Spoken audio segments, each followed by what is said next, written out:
Trey, you guys got them with turnovers down there and did it a different way today. What was the key for you guys defensively, especially in that first half? The biggest thing was us just being disruptive and doing what we do.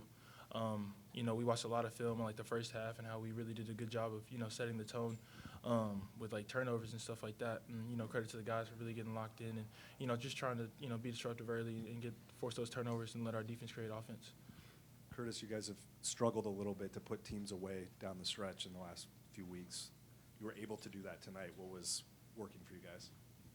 I think we were doing a good job of continuing to get buckets in that stretch. Wouldn't say we played great defense down the stretch because it seemed like they were scoring a lot still, but we was able to counter with baskets as well. So I think once we get those stops, it'll be even better than what it was.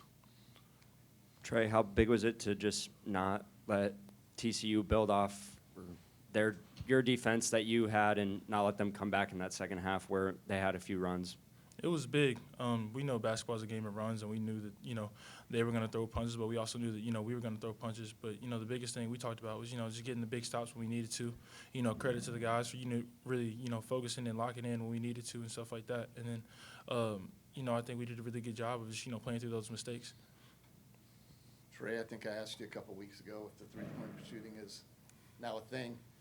You hit a big one at a key spot again. Obviously, you hit a bunch against Kansas. Just what to say about the confidence your teammates have in you, the coaches, that you're greenlit on in all those situations? It means the world to me. Just knowing that they have that confidence in me. They've seen me put in the work on and off the court. When we have workouts, by myself and stuff like that. So for them to trust me to really knock those shots down when we need them, it means the world to me. And Curtis at 20 assists on 24 field goals. Reed and Robert Jones, I think, fed you for a three right before Taman, fed Trey for a and one. Just everybody, Keyshawn 7. Can you talk about just how efficient you guys were in distributing the basketball? It's definitely good to see that, and we don't really care who scores, to be honest. Whoever just gets the good look, that's who the coaches and we want taking the shot. We all trust and believe in each other, so it's a beautiful thing to see. Curtis, you guys went with a stretch without Taman. I think you only had like 8 minutes in the first half. How do you guys respond, like as a backcourt, when your point guard's on the bench, and what's kind of the outlook there?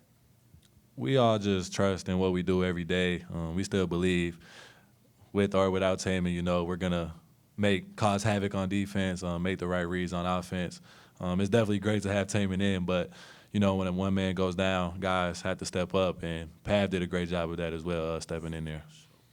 Trey, Jamie Dixon was in here before you guys, and he talked repeatedly about your physicality and the level of physical play that you guys have.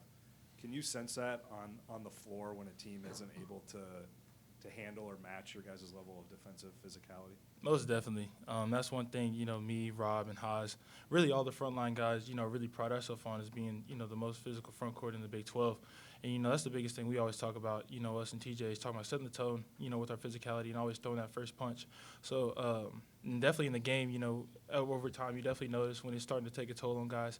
And it really just gives us energy, and it, gives us that extra push to keep going and really just to put them away. And I think we did a great job of that tonight as a group. What does that look like when it starts to take a toll?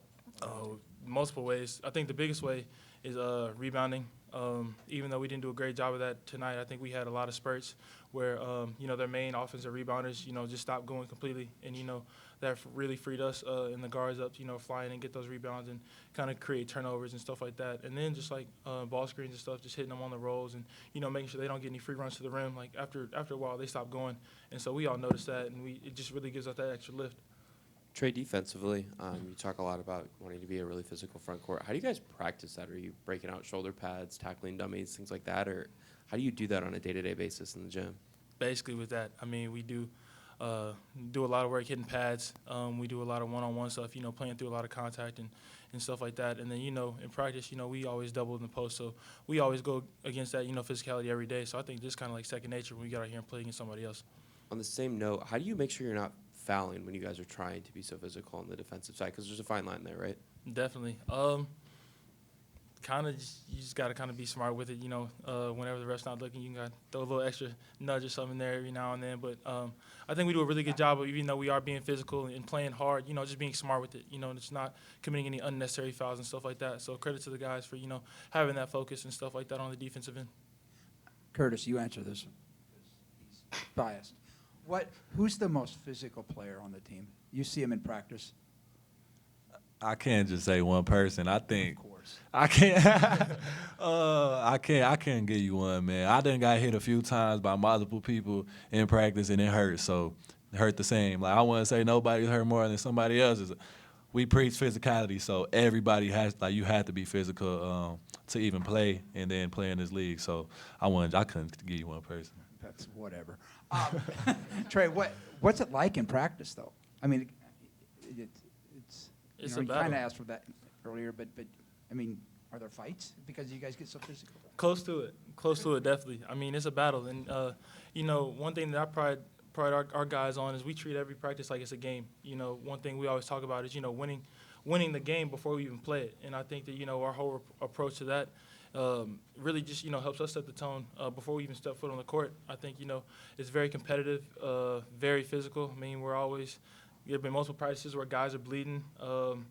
We've had a few almost fights break out. We've had a couple break out after practice and stuff like that. But, I mean, it's all in love and in competition and stuff like that. And, I mean, credit to the guys because, I mean, nobody really, you know, takes it personally. We know that we're all just trying to make each other better at the end of the day. And I think that you should all see that now on the court.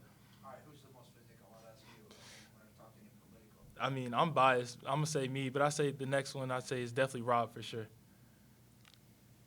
Kurt, another day with a few made threes. How much have you felt your confidence rise in Big 12 play? It's risen a lot.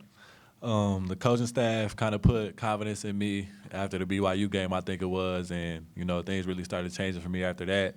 Also, just my teammates continue to believe in me after, you know, they seen me since the summer, in the fall, you know, make a lot of shots. Sometimes it doesn't show up in the games, but now it has, so you just trust your work, and it pays off. I guess that early stretch of the season when maybe those shots weren't falling, how important was it to stick with it and gain that confidence? It was very important, but I was just trying to make sure I was still doing my job on defense and things like that because you don't play defense, you won't play. So if I'm not making shots, I have to be defending at a high level. So now I feel like I'm doing a good job of doing both. Do you feel like that was something you had at Buffalo, or is that something that you've really gained here in Ames? Defense? Just if shots weren't falling, Oh. the grinding on defense.